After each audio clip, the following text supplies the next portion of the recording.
বিসমিল্লাহির রহমানির রহিম।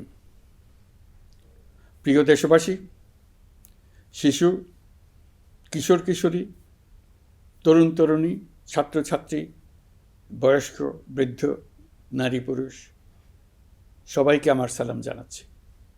আসসালামু আলাইকুম। আজ 5ই অগাস্ট, জুলাই গণ অভ্যুত্থান দিবস। বাংলাদেশের ইতিহাসের এক অবিস্মরণীয় দিন। 1 বছর আগে এ দিনে জুলাই গণ অভ্যুত্থান পূর্ণতা পায়। দীর্ঘদিনের ফ্যাসিবাদী শাসন থেকে মুক্ত হয় প্রিয় স্বদেশ।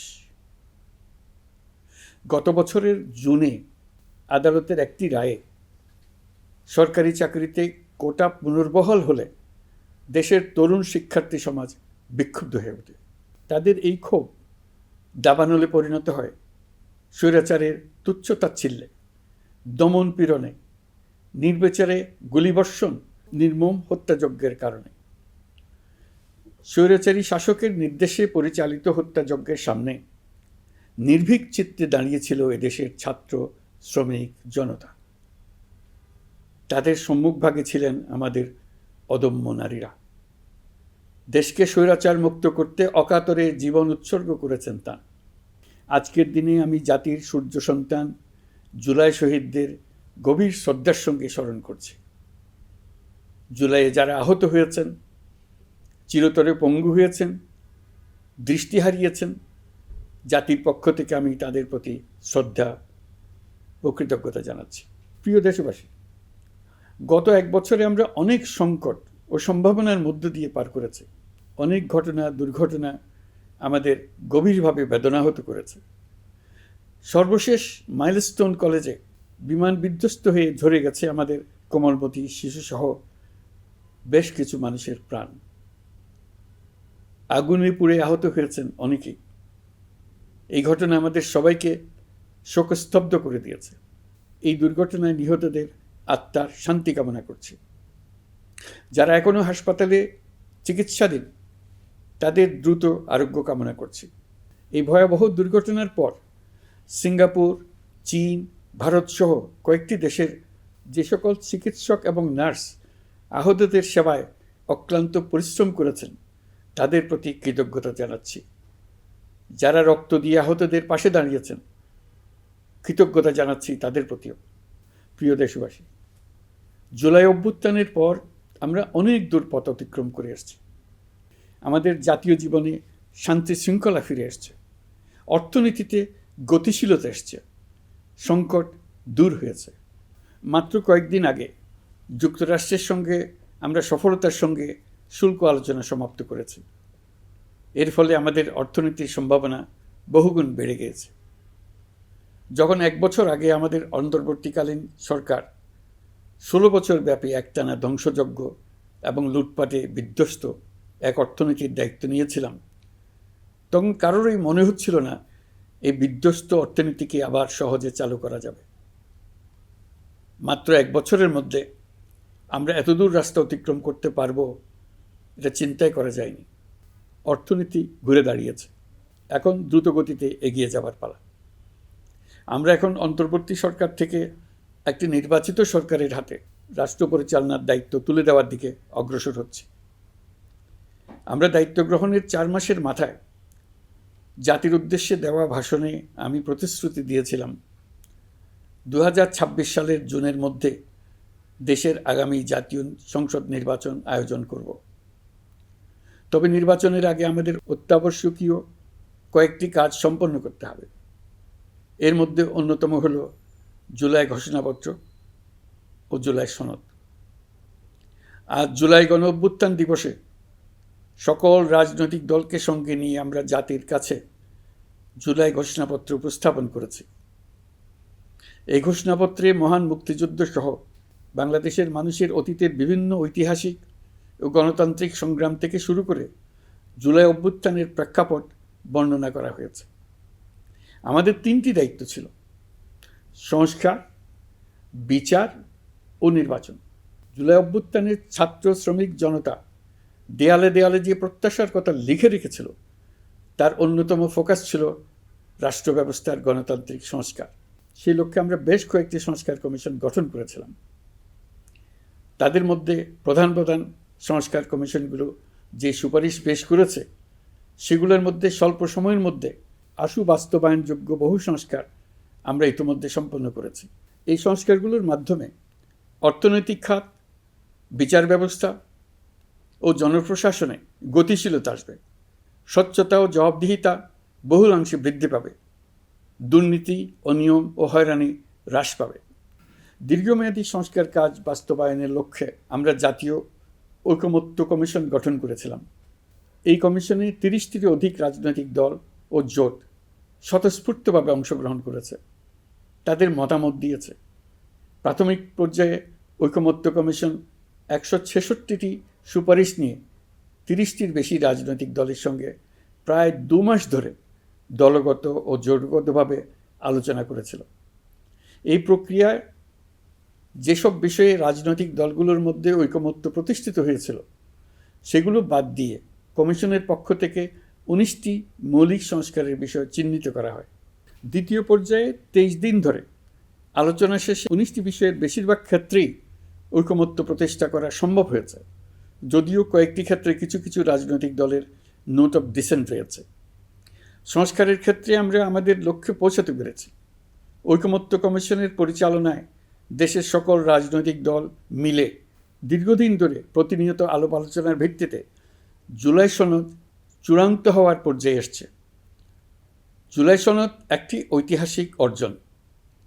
এটা শুধু আমাদের রাজনৈতিক ইতিহাসে নয়, বৃহত্তর পরিমণ্ডলের রাজনৈতিক ইতিহাসেও স্মরণীয় হয়ে থাকবে। দলিল তো স্মরণীয় হয়ে থাকবেই, এটা রচনার প্রক্রিয়াও স্মরণীয় হয়ে থাকবে। এই দলিল প্রণয়নের জন্য আমি সকল রাজনৈতিক দলের নেতৃবৃন্দকে এবং ঐকমত্য কমিশনের সদস্যবৃন্দকে, বিশেষ করে এই উদ্যোগের নেতৃত্বদানকারী প্রফেসর আলী রিয়াজকে জাতির পক্ষ থেকে অশেষ কৃতজ্ঞতা ও ধন্যবাদ জানাচ্ছি। রাজনৈতিক দলের প্রতিনিধিরা অত্যন্ত সৌহার্দ্যপূর্ণ পরিবেশে আলোচনায় অংশ নিয়েছেন। মতপার্থক্য থাকা সত্ত্বেও সকল রাজনৈতিক দলের মধ্যে ঐকমত্য তৈরির চেষ্টা ছিল। আমরা আশা করছি এই ঐকমত্যের ভিত্তিতে অচিরেই রাজনৈতিক দলগুলি জুলাই সনদে স্বাক্ষর করবে এবং এর বাস্তবায়নেও ঐকমত্যে পৌঁছাবে।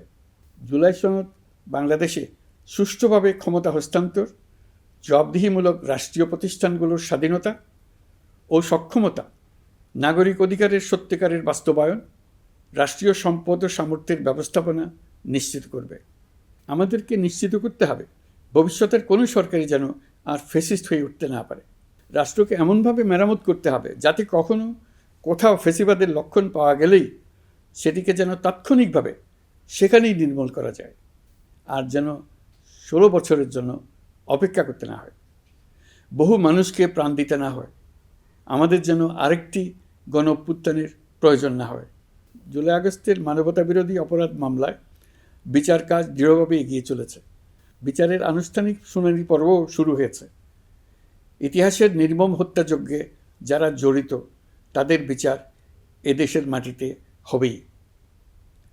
বিচার প্রক্রিয়া ও এর ফলাফল ক্রমান্বয়ে মানুষের কাছে প্রকাশিত হতে থাকবে। বিচারের পুরো প্রক্রিয়া দেশবাসীর কাছে স্বচ্ছ ও দৃশ্যমান রাখা হচ্ছে। এবার আমাদের সর্বশেষ দায়িত্ব পালনের পালা, নির্বাচন অনুষ্ঠান। আজ এই মহান দিবসে আপনাদের সামনে এই বক্তব্য রাখার পর থেকেই আমরা আমাদের সর্বশেষ এবং সবচাইতে গুরুত্বপূর্ণ অধ্যায়ে প্রবেশ করব। আমরা এবার একটা নির্বাচিত সরকারের কাছে দায়িত্ব হস্তান্তরের প্রক্রিয়া শুরু করব।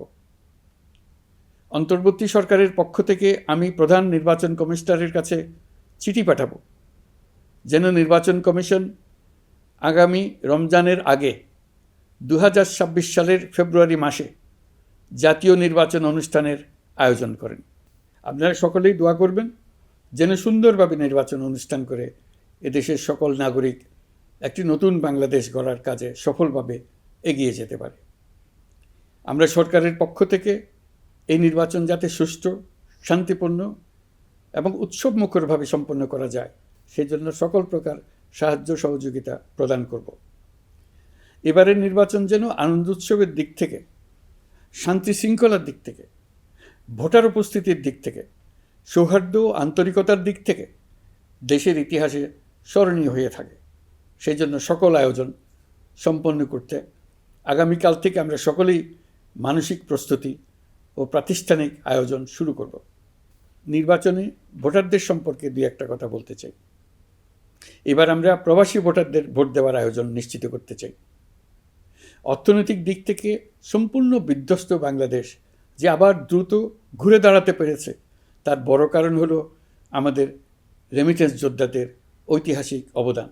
নির্বাচনে তাদের অংশগ্রহণ নিশ্চিত করার জন্য নির্বাচন কমিশন প্রস্তুতি নিচ্ছে। নারী ভোটাররা যেন দেশের সর্বত্র নির্দ্বিধায় আনন্দোৎসব সহকারে তাদের ভোট দিতে পারে, এটা নিশ্চিত করতে চাই। এবার যেন কেন্দ্রে কেন্দ্রে নারী ভোটারদের ঢল নামে, আমরা সেই লক্ষ্যে সমস্ত ব্যবস্থা গ্রহণ করব। দেশের মানুষের ভোটাধিকার কেড়ে নেবার কারণে গত 15 বছর ধরে নাগরিকবৃন্দ ভোট দিতে পারেনি। এবারের নির্বাচনে আমরা আমাদের বকেয়া আনন্দসহ মহা আনন্দে ভোট দিতে চাই। এবারের নির্বাচনে জীবনে প্রথমবার ভোট দিতে যাবে এরকম ভোটাররা নানা উৎসবের মধ্য দিয়ে ভোট কেন্দ্রে যাবে, তাদের এই দিনটি স্মরণীয় করে রাখার জন্য। এর মধ্যে নতুন নারী ভোটার থাকবে, নতুন পুরুষ ভোটার থাকবে। এর মধ্যে এমন ভোটার থাকবে যারা 15 বছর আগে থেকেই ভোট দিতে পারত, কিন্তু জীবনে একবারও ভোট দিতে পারেনি। এর মধ্যে আসবে যারা 10 বছর আগে, 5 বছর আগে ভোট দিতে পারত কিন্তু পারেনি। আর আসবে ভাগ্যবান ও ভাগ্যবতীর দল, যারা এই প্রথমবার ভোটার হওয়ার যোগ্যতা লাভ করলো এবং সঙ্গে সঙ্গে ভোট দেওয়ার সুযোগও পেয়ে গেল। নির্বাচনের দিনকে আমরা ঈদের উৎসবের মতো করতে চাই। এবারের ভোটের আনন্দ থাকবে সবার মধ্যে। আপনারা সবাই বাচ্চা কাচ্চাদের নিয়ে ভোট কেন্দ্রে যাবেন। নাগরিক অধিকার প্রয়োগের মহা আনন্দ পরবর্তী বংশধরদের কাছে তুলে ধরার জন্য এখন থেকে প্রতিদিন আলাপ আলোচনা করুন। আপনার এলাকায় ভোটদান ব্যবস্থা কেমন হলে সুন্দর হয়, কেমন হলে আনন্দমুখর হয়, সেটা আগে থেকে ঠিক করার জন্য। নতুন বাংলাদেশ গড়ার কাজের ভিত্তি রচনা হবে এবারের নির্বাচনে। তার জন্য প্রস্তুতি নিন। প্রিয় দেশবাসী, দেশের ইতিহাসে এখন পর্যন্ত যতগুলো বড় সংঘাত, সহিংসতার ঘটনা ঘটেছে, তার সবগুলোর নেপথ্য কারণ ছিল ত্রুটিপূর্ণ নির্বাচন। ত্রুটিপূর্ণ নির্বাচনের মধ্য দিয়ে কোনো দল যদি গায়ের জোরে নির্বাচিত হয়ে ক্ষমতায় আসে, তার চূড়ান্ত পরিণতি কী, তার জুলাই অভ্যুত্থান আমাদের দেখিয়ে দিয়েছে। আমরা ইতিহাসের কলঙ্কিত কোনো অধ্যায়ের পুনরাবৃত্তি আর করতে চাই না। আপনারা প্রত্যেকেই অবগত আছেন, একটা গোষ্ঠী নির্বাচনকে বাধাগ্রস্ত করার জন্য উন্মুখ হয়ে আছে। তারা দেশের গণতান্ত্রিক অগ্রযাত্রাকে ব্যাহত করতে দেশের বাইরে বসে ভেতরে থেকে নানা অপচেষ্টায় লিপ্ত রয়েছে। আমাদেরকে অবশ্যই খেয়াল রাখতে হবে তারা যেন নির্বাচনকে সংঘাতময় করে তোলার কোনো রকমের সুযোগ না পায়। মাথায় রাখবেন, পরাজিত শক্তি নির্বাচনের আগ পর্যন্ত বারবার মাথাচাড়া দিয়ে ওঠার চেষ্টা করবে, কিন্তু একটি অবাধ, সুষ্ঠু, নিরপেক্ষ নির্বাচন সফলভাবে আয়োজন করা গেলে অপশক্তির পরাজয় চূড়ান্ত হবে। নির্বাচন সংক্রান্ত বিষয়ে প্রতিনিয়ত পরামর্শ নেওয়ার জন্য আমরা প্রযুক্তির সাহায্য নেব। এই জন্য একটি অ্যাপ তৈরির উদ্যোগ নিচ্ছি। দ্রুত এই অ্যাপটি চালু হবে। আপনারা আপনাদের সকল পরামর্শ, সকল মতামত, সকল আশঙ্কা এবং উদ্যোগের কথা এই অ্যাপের মাধ্যমে আমাদেরকে জানাবেন। আমরা তা যথাযথ কর্তৃপক্ষকে জানিয়ে দেব, সমস্যা সমাধানের জন্য ব্যবস্থা নেব। রাজনৈতিক দলগুলোর প্রতি আমার আহ্বান থাকবে, আপনাদের নির্বাচনী ইশতেহারে, আপনাদের প্রতিশ্রুতি, প্রতিজ্ঞা, পরিকল্পনায় কোনো কিছুতেই যেন তরুণরা বাদ না পড়ে, নারীরা বাদ না পড়ে। মনে রাখবেন, যে তরুণ তরুণীরা বাংলাদেশকে বদলে দিয়েছে, তারা বিশ্বকেও বদলে দেওয়ার ক্ষমতা রাখে। আপনার দল থেকে তাদেরকে সেই সুযোগ দেওয়ার উদ্যোগ নেন। আগামী নির্বাচনে সবাই নিরাপদে যার যার পছন্দের প্রার্থীকে ভোট দেবে, এটা নিয়ে কারো কোনো আপত্তির সুযোগ রাখা যাবে না। আমরা সবাই সবার পছন্দের প্রতি সম্মান দেখাবো, এটাই হোক আমাদের প্রতিজ্ঞা। প্রিয় দেশবাসী, আপনারা জানেন, সরকার দায়িত্ব গ্রহণের পরপরই দেশের দক্ষিণ ও উত্তরাঞ্চলে যে ভয়াবহ বন্যা পরিস্থিতি তৈরি হয়েছিল, তা ফসল উৎপাদনে ব্যাপক ক্ষতি সাধন করেছে। এর ফলে নিত্য প্রয়োজনীয় পণ্যের মূল্যবৃদ্ধির আশঙ্কা হয়েছিল। তবে সংশ্লিষ্ট প্রতিষ্ঠান ও কর্তৃপক্ষের যথাযথ পদক্ষেপ, নজরদারি ও মধ্যস্বত্বভোগীদের দৌরাত্ম্য কমানোর ফলে এটি এড়ানো গেছে। বিশেষ করে এবছরের পবিত্র মাহে রমজান মাস থেকে শুরু করে এখন পর্যন্ত বাজার পরিস্থিতি স্থিতিশীল রয়েছে। মূল্যস্ফীতির নিয়ন্ত্রণ ছিল আমাদের জন্য সবচেয়ে বড় চ্যালেঞ্জ। ভঙ্গুর অর্থনীতি ও বন্যার কারণে খাদ্য মূল্যস্ফীতি হয়েছিল প্রায় 14%। এখন সেটা অর্ধেকে নেমে আসছে। আমরা আশা করছি ডিসেম্বরের মধ্যে এটা 6% নেমে আসবে। এই জুন মাসে দেশের সার্বিক মূল্যস্ফীতি কমে 8.48% হয়েছে, যা বিগত 35 মাসের মধ্যে সর্বনিম্ন। এই নিয়ে 4 মাস ধরে সার্বিক মূল্যস্ফীতি ক্রমান্বয়ে কমেছে। বর্তমান অন্তর্বর্তীকালীন সরকারের প্রতি প্রবাসীদের অসীম আস্থার ফলে মুদ্রাবাজারেও স্থিতিশীলতা ফিরে আসছে। গত অর্থবছরে ব্যাংকিং চ্যানেলে রেকর্ড $3033 কোটি প্রবাসী আয় দেশে এসেছে। রপ্তানি আয়ে প্রায় 9% প্রবৃদ্ধি হয়েছে। এর ফলে টাকা শক্তিশালী হয়েছে। অনেক বছর পর ডলারের বিপরীতে টাকার মান বাড়ছে। গত 11 মাসে বৈদেশিক পাওনাদারদের পাওনা সুদ ও আসল বাবদ $4 বিলিয়ন অর্থাৎ $400 কোটি অর্থ পরিশোধ করা হয়েছে, যা এ যাবৎকালের সর্বোচ্চ। আগের বকেয়া আদায় পরিশোধের পরও বৈদেশিক মুদ্রার রিজার্ভ বাড়ছে। আগামীতে এই ধারা বজায় থাকবে বলে আমরা আশা করি। বিদেশি বিনিয়োগ বৃদ্ধিতে বিভিন্ন উদ্যোগ নেওয়ার ফলে এই বছরের প্রথম 3 মাসে বিদেশি বিনিয়োগ এসছে $10,500 কোটি। গত বছরের একই সময়ের তুলনায় এটা দ্বিগুণেরও বেশি। আর অক্টোবর থেকে হিসাব করলে 6 মাসে ফরেন ডাইরেক্ট ইনভেস্টমেন্ট এসছে $16,500 কোটি, যা গত সরকারের আমলের শেষ 6 মাসের তুলনায় দ্বিগুণ। কর্মসংস্থান সৃষ্টি অন্তর্বর্তীকালীন সরকারের অন্যতম বড় লক্ষ্য। সম্প্রতি হংকং ভিত্তিক শিল্পগোষ্ঠী হান্ডা বাংলাদেশের বস্ত্র ও তৈরি পোশাক খাতে $250 মিলিয়ন বিনিয়োগের প্রতিশ্রুতি নিয়ে এসছে, যা এই খাতে চীনা কোনো কোম্পানির একক সর্বোচ্চ বিনিয়োগ। তাদের এই বিনিয়োগের ফলে 25,000 লোকের কর্মসংস্থান হবে। আমরা দৃঢ়ভাবে বিশ্বাস করি হান্ডার এই বিনিয়োগ আরও চীনা কোম্পানিকে এই দেশে বিনিয়োগের জন্য উৎসাহিত করবে। এর মাধ্যমে আমাদের তরুণ তরুণীদের কর্মসংস্থানের পথ খুলবে। গত 16 বছরে দেশ থেকে যে বিপুল পরিমাণ অর্থ পাচার হয়ে গিয়েছে, আমরা সেটা ফিরিয়ে আনার উদ্যোগ নিয়েছি। এই দীর্ঘ আইনি প্রক্রিয়ার জন্য সরকার নামকরা বিদেশি আইনি প্রতিষ্ঠানকে নিয়োগ দিয়েছে। যথাযথ আইনি পদক্ষেপের ফলে বিশ্বের বিভিন্ন দেশে ফেসিবাদী দুর্বৃত্তরা যে অর্থ সম্পদের পাহাড় গড়েছে তার কিছু কিছু ইতিমধ্যে জব্দ হয়েছে। এই কার্যক্রম সঠিকভাবে চালিয়ে যেতে পারলে অল্প সময়ের মধ্যে আরও কিছু ইতিবাচক ফলাফল পাওয়া যাবে বলে আমি বিশ্বাস করি। দেশের ভেঙে পড়া অর্থনীতিকে মজবুত করতে হলে আমাদের চিন্তায় মৌলিক পরিবর্তন আনতে হবে। আমি বরাবরই বলে এসেছি, এদেশের নদী ও বিশাল সমুদ্র আমাদের মূল্যবান সম্পদ। আমরা এই সম্পদকে কাজে লাগিয়ে সমান্তরালভাবে পানিভিত্তিক অর্থনীতি গড়ে তুলতে চাই। আমরা প্রায় ভুলে যাই যে বঙ্গোপসাগরের একটা অংশও আমাদের দেশ।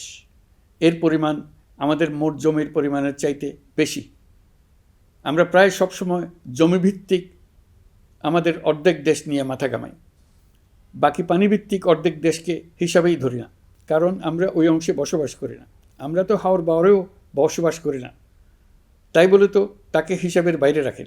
এখন থেকে আমাদের অংশের বঙ্গোপসাগরকে আমরা আমাদের দেশের মূল্যবান অংশ, এই কথা সবসময় মাথায় রেখে অগ্রসর হব। এই অংশের পানির উপর দিয়ে দেশ বিদেশের সঙ্গে আমরা বাণিজ্য করব। তার মাধ্যমে আমরা পুরো পৃথিবীকে আমাদের প্রতিবেশী বানাবো। এই পানির মধ্যে আছে অফুরন্ত সম্পদ, মৎস্য সম্পদ, যা প্রতি বছর ফসল দেয়। এই পানির নিচে আছে অফুরন্ত গ্যাস। এর সব কিছুকে নিয়েই প্রতিনিয়ত আমাদের চিন্তাভাবনাকে চালিত করতে হবে। বর্তমান সরকার চট্টগ্রাম বন্দর ব্যবস্থাপনাকে নতুন করে সাজানোর উদ্যোগ নিয়েছে। সরকার সম্প্রতি বাংলাদেশ নৌবাহিনী পরিচালিত ড্রাই ডক লিমিটেডকে নিউ মেরিং টার্মিনাল কন্টেইনার হ্যান্ডলিংয়ের দায়িত্ব দিয়েছে। তারা কাজ শুরু করা মাত্রই কিছু ইতিবাচক পরিবর্তন এসছে। প্রথম 2 সপ্তাহে দেখা গেছে আগের তুলনায় প্রতিদিন গড়ে 225টি বেশি কন্টেইনার হ্যান্ডলিং হচ্ছে। এই বন্দরকে আধুনিকভাবে গড়ে তোলা গেলে তা শুধু বাংলাদেশের অর্থনীতিতেই ভূমিকা রাখবে না, নেপাল, ভুটান সহ পার্শ্ববর্তী অঞ্চলের অর্থনীতিতে ইতিবাচক ভূমিকা রাখতে সক্ষম হবে। বিনিময়ে তারাও উপকৃত হবে, আমরাও উপকৃত হব। আমাদের উপকূল অঞ্চল অফুরন্ত সম্ভাবনার আধার। কুমিরা থেকে টেকনাফ পর্যন্ত নানা বন্দরের কর্মচাঞ্চল্যে সমগ্র উপকূল অঞ্চলকে দক্ষিণ এশিয়ার একটি গুরুত্বপূর্ণ অর্থনৈতিক প্রাণকেন্দ্র হিসেবে প্রতিষ্ঠা করবে। এই পুরো অঞ্চলে অনেকগুলো শিল্পাঞ্চল গড়ে উঠবে শুধু সমুদ্রের সান্নিধ্য এবং তার ব্যবহারের দক্ষতার কারণে। সমুদ্র উপকূলীয় অঞ্চলের সম্পদ ও পরিবেশের টেকসই ব্যবহার নিশ্চিত করতে আমাদের বন্ধু দেশগুলোর সঙ্গে আলোচনা শুরু করেছি। তারা উৎসাহ সহকারে সাড়া দিয়েছেন। গভীর সমুদ্রকে আমরা এখনও আমাদের কল্যাণে কাজে লাগাতে পারিনি। একে কেন্দ্র করে আমরা মাছ পালন, আহরণ ও প্রক্রিয়াজাতকরণের শিল্প গড়ে তুলতে কাজ শুরু করেছি। এতে করে লক্ষ লক্ষ মানুষের কর্মসংস্থান হবে, আমাদের অর্থনীতি নতুন শক্তিতে বলীয়ান হবে। প্রিয় দেশবাসী, প্রবাসী বাংলাদেশিদের জন্য ভিসা সংক্রান্ত জটিলতা দূর করতে আমরা গভীরভাবে কাজ করে যাচ্ছি। বাংলাদেশি নাগরিকদের জন্য আরব আমিরাত পুনরায় ভিসা চালু করেছে। মালয়েশিয়া কর্তৃপক্ষ বাংলাদেশি কর্মীদের জন্য প্রথমবারের মতো মাল্টিপল এন্ট্রি ভিসা চালু করেছে। অন্যান্য দেশের সঙ্গেও ভিসা জটিলতা কীভাবে কমিয়ে আনা যায় এ নিয়ে আমরা কাজ করে যাচ্ছি। আগামী 5 বছরে জাপানে অন্তত 1 লক্ষ বাংলাদেশি তরুণদের পাঠানোর প্রস্তুতি শুরু করেছে। তরুণদের সেখানে পাঠানোর জন্য বিশেষ প্রশিক্ষণ, অন্যান্য ব্যবস্থাও আমরা নিতে শুরু করেছি। এর পাশাপাশি আমরা ইতালি, দক্ষিণ কোরিয়া, সার্বিয়া সহ বিভিন্ন দেশে দক্ষ কর্মীদের পাঠানোর উদ্যোগ নিয়েছি। সৌদি আরব, জর্ডান, ওমান সহ বিভিন্ন দেশে নথিপত্রের কারণে যে প্রবাসীরা ইরেগুলার হয়ে গিয়েছিলেন তাদেরকে রেগুলারাইজ করার জন্য ব্যবস্থা নিয়েছে। আমরা বিভিন্ন দেশের সঙ্গে বিদ্যমান চুক্তিগুলোকে পর্যালোচনা করে দেখছি যাতে আমাদের প্রবাসী ভাইবোনদের জন্য সেগুলো স্বস্তিদায়ক হয়। দেশে এবং দেশের বাইরে বাংলাদেশের নাগরিকরা যে যেখানে অবস্থান করছে তারা যাতে সব ধরনের নাগরিক সুবিধা পান, আমরা সেই বিষয়ে উদ্যোগ নিয়েছি। চলতি বছর আমাদের নানা উদ্যোগের ফলে প্রায় 87,000 বাংলাদেশি সুষ্ঠুভাবে হজ পালন করতে পেরেছেন। হজের ব্যয়ও অন্যান্য বছরের তুলনায় আমরা কমিয়ে আনতে পেরেছি। হাজিরা যাতে নির্বিঘ্নে হজ সম্পন্ন করতে পারে সেজন্য লাব্বায়েক নামে অ্যাপ চালু করেছে, যার মাধ্যমে ঘরে বসেই হাজিদের আত্মীয় স্বজন, পরিবার পরিজন তাদের অবস্থান প্রতি মুহূর্তে জানতে পেরেছেন। এই বছর দক্ষিণ এশিয়ার অন্যান্য দেশগুলোতেও আমাদের হজ ব্যবস্থাপনা প্রশংসিত হয়েছে। আগামী বছরের হজ ব্যবস্থাপনা যেন আরও নির্বিঘ্নে সম্পন্ন করা যায় সেজন্য মন্ত্রণালয় এখন থেকেই প্রস্তুতি নিতে শুরু করেছে। প্রিয় দেশবাসী, জুলাই গণঅভ্যুত্থানে তরুণ শিক্ষার্থীদের পাশে ঢাল হয়ে দাঁড়িয়েছিলেন আমাদের বাবা মা ও শিক্ষকরা। আমাদের বাবা মায়েরা তাদের সন্তানকে বহু কষ্টে বড় করে বিশ্ববিদ্যালয়ে পাঠায়। লেখাপড়া শেষ করে অনেক ছাত্র অসুস্থ হয়ে বের হয়। এর কারণ আবাসিক হলের নোংরা পরিবেশ, খাবারের নিম্নমান, তার উপর দলীয় সন্ত্রাসীদের দমনপীড়ন। বিশ্ববিদ্যালয়ে পড়াশোনার পরিবর্তে প্রতিদিন শিক্ষার্থীদের জোর করে রাজনৈতিক দলের প্রোগ্রামে নিয়ে যাওয়া হতো। প্রশাসন ও শিক্ষকরা সবই জানতেন, অথচ কেউ এটি থামাতে পারেননি, চেষ্টাও করেননি। কারণ শিক্ষকদের একটি বড় অংশ প্রমোশনের জন্য, সুবিধার জন্য দলীয় রাজনীতিতে জড়িত ছিলেন, নিপীড়কের ভূমিকায় ছিলেন। প্রতিটি বিশ্ববিদ্যালয়ের আবাসিক হলগুলোতে দলীয় সন্ত্রাসীদের নিয়ন্ত্রণ আর অমানসিক নির্যাতন চলত। সেখানে গড়ে তোলা হয়েছিল টর্চার সেল। অন্তর্বর্তী সরকার প্রতিশ্রুতিবদ্ধ যে আমরা আর কখনো শিক্ষা প্রতিষ্ঠানগুলোকে এমন কোনো রাজনীতি দ্বারা কলুষিত হতে দেব না যা পড়াশোনার পরিবেশ নষ্ট করে, তরুণদের জীবন ধ্বংস করে। বাবা মায়েদের যেন সন্তানকে বিশ্ববিদ্যালয়ে পড়তে পাঠিয়ে আর কখনো শঙ্কায় থাকতে না হয়। বর্তমান সরকার দায়িত্ব গ্রহণের পরপরই শিক্ষা ব্যবস্থার উন্নতির জন্য ধারাবাহিকভাবে পরামর্শ কমিটির সঙ্গে বৈঠক করেছে, বিভিন্ন উদ্যোগ হাতে নিয়েছে। বিদ্যালয়গুলোতে শিক্ষার মান কীভাবে বাড়ানো যায় সে বিষয়ে বিভিন্ন উদ্যোগ নেওয়া হচ্ছে। সরকার কিছুদিন আগে সারা দেশের সরকারি প্রাথমিক বিদ্যালয়ের সব প্রধান শিক্ষকের বেতনের গ্রেড 1 ধাপ বাড়িয়ে 10ম গ্রেড করার সিদ্ধান্ত নিয়েছে। এটি একটি যুগান্তকারী সিদ্ধান্ত। প্রাথমিক বিদ্যালয়গুলিতে শূন্য পদে 6,500 প্রধান শিক্ষক নিয়োগের প্রক্রিয়া চলছে। প্রাথমিকের পড়াশোনার পদ্ধতিগত পরিবর্তনের দিকেও আমরা মনোযোগ দিচ্ছি। সব স্কুলে ইন্টারনেট সংযোগ ও মাল্টিমিডিয়া শ্রেণীকক্ষ তৈরির নির্দেশ দেওয়া হয়েছে। পার্বত্য চট্টগ্রামে কমপক্ষে 100টি স্কুলে এবছরের মধ্যেই ই-লার্নিং চালু হবে। ঢাকা চট্টগ্রামের অভিজ্ঞ শিক্ষকরা প্রযুক্তির সহায়তায় এসব স্কুলে শিক্ষকতা করে সেখানকার শিক্ষক ঘাটতি পূরণ করবেন। যেসব এলাকায় বিদ্যুতের ঘাটতি রয়েছে সেখানে সোলার প্যানেল বসিয়ে বিদ্যুতের ঘাটতি নিরসন এবং মোবাইল নেটওয়ার্ক ও স্টারলিং পরিষেবা ব্যবহার করে এই সংকট মোকাবেলা করা হচ্ছে। স্কুলগুলোতে মেয়েদের জন্য বিশেষ ব্যবস্থা গ্রহণ করে তাদের পড়াশোনার উপযোগী করে তোলা হচ্ছে। স্কুলের অবকাঠামোকে নারীবান্ধব করে তুলতে স্কুল ভবন নির্মাণের সময় কমিটিতে নারী স্থপতি রাখার নিয়ম করা হয়েছে। আমাদের লক্ষ্য হলো স্কুল ভবনের ডিজাইন থেকে শুরু করে পড়াশোনার পরিবেশ চিন্তাভাবনায় মেয়েদেরকে বিশেষভাবে গুরুত্ব দেওয়া, যাতে তারা ব্যক্তিগত নিরাপত্তা ও স্বাস্থ্যের দিক থেকে স্বস্তিদায়ক পরিবেশে পড়াশোনা করতে পারে। প্রিয় দেশবাসী, জুলাই গণ অভ্যুত্থানে শহীদ ও আহত যোদ্ধাদের জন্য আমরা নিরলসভাবে কাজ করে যাচ্ছি। এখন পর্যন্ত 775টি শহীদ পরিবারকে প্রায় 100 কোটি টাকার সঞ্চয়পত্র ও মাসিক ভাতা বাবদ ব্যাংক চেক দেওয়া হয়েছে। অবশিষ্ট যারা আছেন তাদেরও কয়েকটি আইনগত বিষয় নিষ্পত্তি সাপেক্ষে সঞ্চয়পত্র দেওয়ার প্রক্রিয়া চলছে। এর পাশাপাশি আহত 13,800 জন জুলাই যোদ্ধাকে 3টি ক্যাটাগরিতে নগদ টাকা ও চেক বাবদ 153 কোটি 4 লাখ টাকা প্রদান করা হয়েছে। 78 জন অতি গুরুতর আহত জুলাই যোদ্ধাকে সিঙ্গাপুর, থাইল্যান্ড, তুরস্ক এবং রাশিয়ার উন্নত চিকিৎসার জন্য পাঠানো হয়েছে এবং চিকিৎসা ব্যয় বাবদ এ পর্যন্ত প্রায় 100 কোটি টাকা ব্যয় হয়েছে। আহতদের পুনর্বাসনের জন্য সরকারের সবকটি মন্ত্রণালয়ের সম্মিলিত প্রচেষ্টায় বিভিন্ন ধরনের উদ্যোগ নেওয়া হচ্ছে। ফেসিবাদী সরকারের আমলে দেশের শহরে বন্দরে হাজারো প্রতিষ্ঠান, সড়ক, সেতু, সেনানিবাস, যুদ্ধজাহাজ, স্কুল, কলেজ, বিশ্ববিদ্যালয়ের নাম পরিবর্তন করে স্বৈরাচার তার নিজের এবং নিজের পরিবারের সদস্যদের নামে চালু করেছিল। আমরা সব নাম পরিবর্তন করে আগের নাম বা মানানসই নাম করে দিয়েছি। প্রিয় দেশবাসী, অন্তর্বর্তীকালীন সরকার এমন এক অবস্থায় দেশের দায়িত্বভার গ্রহণ করেছিল যখন প্রতিটি গণতান্ত্রিক প্রতিষ্ঠান, অফিস, আদালত বিধ্বস্ত অবস্থায় ছিল।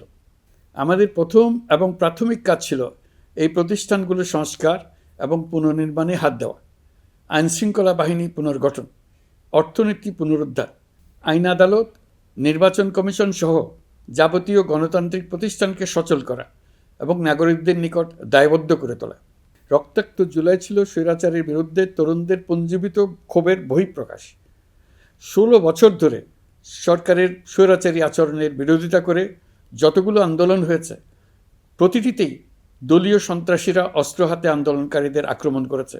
প্রতিটি আন্দোলনকেই দমন করার জন্য দলীয় সন্ত্রাসীরা সর্বোচ্চ আঘাত করেছে, যেখানে আইনশৃঙ্খলা বাহিনীকেও অংশ নিতে নির্দেশ দেওয়া হয়েছে অথবা দাঁড়িয়ে দর্শকের ভূমিকায় থাকতে বলা হয়েছে। একটি স্বাধীন বিচার বিভাগের জন্য অন্তর্বর্তী সরকার সংস্কার কাজ হাতে নিয়েছে। বিচার বিভাগীয় সংস্কার কমিশনের প্রস্তাবনা অনুযায়ী সুপ্রিম কোর্ট বিচারক নিয়োগ সহ যে সকল কাজ এই সরকার স্বল্প সময়ের মধ্যে করে যেতে পারবে, সে সকল কাজের অধিকাংশ ইতিমধ্যে সম্পন্ন করা হয়ে গেছে। বাকি কাজ চলমান রয়েছে। স্বৈরাচার আমলে দলীয় বাহিনীতে পরিণত হওয়া ভঙ্গুর আইনশৃঙ্খলা বাহিনীকে নতুন করে গড়ে তোলার জন্য আমরা সর্বোচ্চ ব্যবস্থা নিয়েছি। আইনশৃঙ্খলা বাহিনী দ্বারা কোনো মানবাধিকার লঙ্ঘন যাতে না ঘটে, সেই জন্য পুলিশ সদর দপ্তরে একটি সেল কার্যকর করা হয়েছে, যেখানে মানবাধিকার সহ পুলিশ সদস্যদের মাধ্যমে সংগঠিত যে কোনো অপরাধের বিষয়ে অভিযোগ করা যায়।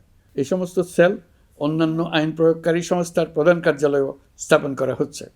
আসামিদের জিজ্ঞাসাবাদ হবে স্বচ্ছ কাচের ঘরে। হাজতখানায় বন্দীদের মানবিক সেবা নিশ্চিত করা হবে। অভিযান পরিচালনার সময় পুলিশ যেন জিপিএস ট্র্যাকিং সিস্টেম ডিভাইস সহ বডি ক্যামেরা পরিধান করেন তা নিশ্চিত করা হবে। পুলিশ যেন আর কখনোই কোনো আন্দোলন দমনে প্রাণঘাতী অস্ত্র ব্যবহার করতে না পারে, সেই ব্যবস্থা নেওয়া হয়েছে। বেআইনি সমাবেশে বল প্রয়োগের ক্ষেত্রে জাতিসংঘের স্বীকৃত 5টি ধাপ অনুযায়ী পুলিশ সদস্যদের প্রশিক্ষণ দেওয়া হচ্ছে। সব মিলিয়ে স্বরাষ্ট্র মন্ত্রণালয়ের পুলিশ সংস্কার কমিশনের প্রস্তাব অনুযায়ী 16টি সংস্কার কাজ সম্পন্ন হয়েছে। আরও 43টি সংস্কার কাজ সমাপ্ত হওয়ার পথে। দেওয়ানি আইন, নারী ও শিশু নির্যাতন দমন আইন সহ বিভিন্ন আইনগত সংস্কার সম্পন্ন হয়েছে। সম্প্রতি সরকার ফৌজদারি কার্যবিধি সংশোধন অধ্যাদেশ 2025 অনুমোদন করেছে। এর ফলে এখন থেকে কোনো ব্যক্তিকে আটকের পর 12 ঘন্টার মধ্যে যত দ্রুত সম্ভব পরিবারকে জানাতে হবে। আটককৃত ব্যক্তিকে আইনজীবীর সঙ্গে সাক্ষাতের সুযোগ দিতে হবে। গ্রেপ্তারকৃত ব্যক্তি রিমান্ডের পর অসুস্থ বা আহত হলে তাকে ডাক্তার কর্তৃক পরীক্ষা করতে হবে এবং আঘাতের কারণ নিশ্চিত হতে হবে। তার প্রয়োজনীয় চিকিৎসা দিতে হবে। এক্ষেত্রে পুলিশের দায় থাকলে আইনি ব্যবস্থা নেওয়ার বিধান যুক্ত করা হয়েছে। এই আইনের ফলে গ্রেফতার ও আটক নিয়ে মানুষের হয়রানি অনেক কমে আসবে, পুলিশের জবাবদিহিতা বাড়বে এবং বিচারের কাজ দ্রুততর হবে। পুলিশ সংস্কার কমিশনের সুপারিশ ছিল কোনো ব্যক্তি থানায় জিডি করতে গেলে অবশ্যই তা গ্রহণ করতে হবে। জিডি গ্রহণ করা ছাড়া থানা থেকে কোনো ব্যক্তিকে ফিরিয়ে দেওয়া যাবে না। এই সুপারিশের ভিত্তিতে সরকার সিদ্ধান্ত নিয়েছে দেশের সব থানায় অনলাইনে জিডি করা যাবে। এখন থানায় জিডি না নেওয়ার আর কোনো অভিযোগ থাকবে না। গণতান্ত্রিক চর্চার অন্যতম প্রধান শর্ত গণমাধ্যমের স্বাধীনতা। অতীত ইতিহাসের দিকে তাকালে দেখা যায় মুক্ত সাংবাদিকতার ক্ষেত্রে প্রথম এবং সবচেয়ে বড় বাধা হিসেবে কাজ করেছে সরকার। অন্তর্বর্তী সরকার এইসব বাধা অপসারণে বিভিন্ন উদ্যোগ নিয়েছে। আমরা সমালোচনাকে উন্মুক্ত করে দিয়েছি। যে কেউ চাইলেই যে কোনো মাধ্যমে, সেটা মূলধারার গণমাধ্যম হোক কিংবা সামাজিক যোগাযোগ মাধ্যমেই হোক, সরকারের সমালোচনা করতে পারছেন। এমনকি রাষ্ট্রীয় গণমাধ্যমেও সরকারের সমালোচনা করা যাচ্ছে। নিকট অতীতে যা ছিল অকল্পনীয়। সাংবাদিকদের জবাবদিহিতা নিশ্চিত করার জন্য সরকার ইতিমধ্যে প্রেস কাউন্সিল পুনর্গঠন করেছে। আপনারা জানেন, সামাজিক যোগাযোগ মাধ্যমে প্রতিদিন বিপুল পরিমাণ গুজব ও অপতথ্য ছড়িয়ে পড়ছে। দেশকে অস্থিতিশীল করতে হাতিয়ারে পরিণত হয়েছে গুজব। অপতথ্য মোকাবেলা করার জন্য সাংবাদিকদের সক্ষমতা বাড়াতে বিভিন্ন ধরনের প্রশিক্ষণের ব্যবস্থা নেওয়া হচ্ছে। স্বৈরাচারী সরকার আমলে সাংবাদিকতার ক্ষেত্রে বড় বাধা ছিল ডিজিটাল নিরাপত্তা আইন, যা পরে সাইবার নিরাপত্তা আইন রূপে আবির্ভূত হয়েছিল। আমরা এই আইনটি বাতিল করেছি। এই আইনের অধীনে সাংবাদিকদের বিরুদ্ধে করা সব মামলা বাতিল করা হয়েছে। সংবাদ মাধ্যমের স্বাধীনতা নিশ্চিতকরণে এটি একটি বড় অগ্রগতি। নতুন যে আইন প্রণীত হয়েছে তাতে আগের আইনের নিবর্তনমূলক 9টি ধারা বাদ দেওয়া হয়েছে। আগের আইনের আওতায় করা 95% মামলায় এসব ধারায়। আমরা বিশ্বাস করি নতুন আইন প্রণয়নের পর সাংবাদিকদের আইনি হয়রানি বন্ধ হবে। গত বছর মানুষের প্রতিবাদকে স্তব্ধ করে দিতে ফ্যাসিবাদী সরকার ইন্টারনেট বন্ধ করে দিয়েছিল, যাতে গোপনে তারা দমন নিপীড়ন হত্যাকাণ্ড চালাতে পারে। অন্তর্বর্তী সরকার সাইবার সুরক্ষা আইন সংশোধন করে নতুন অধ্যাদেশে প্রথমবারের মতো ইন্টারনেটকে মৌলিক অধিকার হিসেবে অন্তর্ভুক্ত করেছে। সম্প্রতি আন্তর্জাতিক bandwidth real time internet traffic পরিবহনে 4 টেরাবাইট সেকেন্ডের মাইলফলক অতিক্রম করেছে বাংলাদেশ সাবমেরিন কেবলস পিএলসি। বাংলাদেশে ইন্টারনেট সেবার মান ভালো করতে সরকারের পক্ষ থেকে সর্বোচ্চ উদ্যোগ নেওয়া হয়েছে। প্রিয় দেশবাসী, আপনাদের আহ্বানে একটি ঐতিহাসিক সন্ধিক্ষণে আমরা দায়িত্বভার গ্রহণ করেছিলাম। জুলাই অভ্যুত্থানের সৃষ্ট নতুন বাংলাদেশের যে অভূতপূর্ব সম্ভাবনা জাগ্রত হয়েছে, তাকে এগিয়ে নিতে আপনারা আমাদেরকে দায়িত্ব দিয়েছিলেন। গত 12 মাস ধরে আপনাদের সবাইকে সাথে নিয়ে জুলাইয়ের দাবি পূরণের চেষ্টা করে যাচ্ছি। আসুন আজ জুলাই গণ অভ্যুত্থান দিবসে প্রতিজ্ঞাবদ্ধ হয়ে এই জাতিকে আমরা আর কখনো বিভক্ত হতে দেব না। আমরা সকল নাগরিকের প্রতি মর্যাদাশীল থাকব, তিনি যেই পরিচয়েরই হন না কেন। আমরা দৈনন্দিন জীবনে নানা ঘাত প্রতিঘাতে সাময়িকভাবে যদি পথভ্রষ্ট হয়েও পড়ি, প্রতি বছর জুলাই আমাদেরকে নতুন করে ঐক্যবদ্ধ হতে শক্তি যোগাবে। জুলাই তরুণদের উসিলায় জাতির আত্ম আবিষ্কারের মাস, ভুলভ্রান্তি শুধরে নেবার মাস, গর্তে পড়ে যাওয়ার প্রবণতা থেকে নিজেদেরকে রক্ষা করার মাস। জুলাই গ্রামে গঞ্জে, সরকারি বেসরকারি স্কুল কলেজে, বিশ্ববিদ্যালয়ে, ফসলের মাঠে, ঘরে বাড়িতে কিশোর কিশোরী তরুণ তরুণীদের কাছ থেকে তাদের আকাঙ্ক্ষাগুলো জেনে নেওয়ার মাস। নির্বাচন আসছে।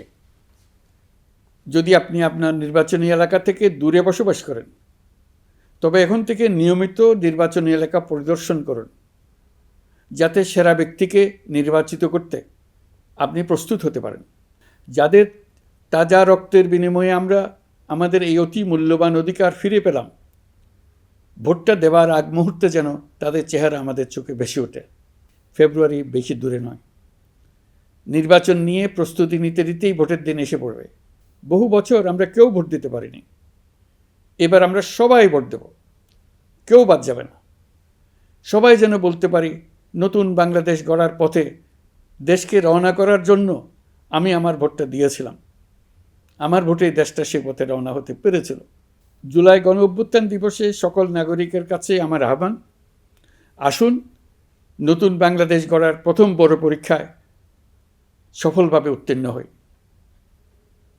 মহান আল্লাহ আমাদের সহায় হন। আল্লাহ হাফেজ।